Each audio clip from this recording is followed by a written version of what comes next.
Afghanistan's new government has many needs at this point in time: money, industry, and infrastructure, to name a few.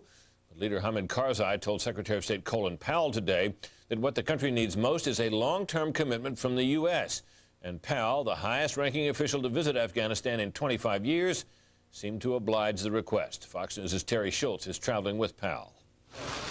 Even a luminary like Secretary of State Colin Powell couldn't prevent a power outage at a press conference in the presidential palace in Kabul, a reminder of Afghanistan's fragile infrastructure.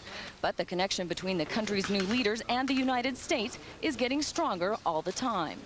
We are committed to doing everything we can to assist you in this time of transition to a new Afghanistan, an Afghanistan where people will be able to live in peace and security, raise their children, dream of a better future.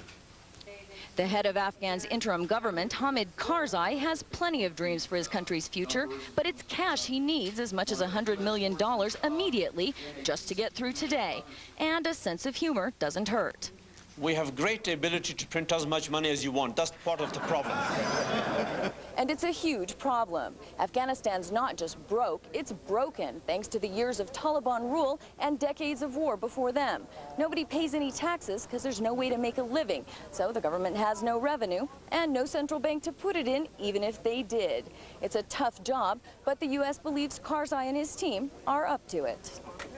Well, they have an enormous challenge before them, but I think they're off to a terrific start. I'm very impressed by Chairman Karzai. I think he has a vision for Afghanistan, what he hopes he'll be able to achieve for the people of Afghanistan.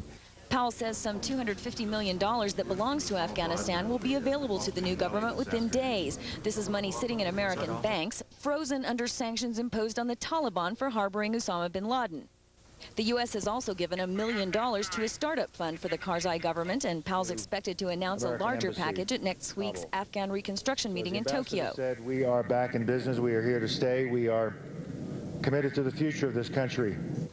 And finally, on his brief trip into Kabul, Powell took a symbolic step toward boosting the Karzai government. He officially upgraded the U.S. mission to an embassy, restoring the full diplomatic ties that disintegrated in 1989. In Kabul, Terry Schultz, Fox News.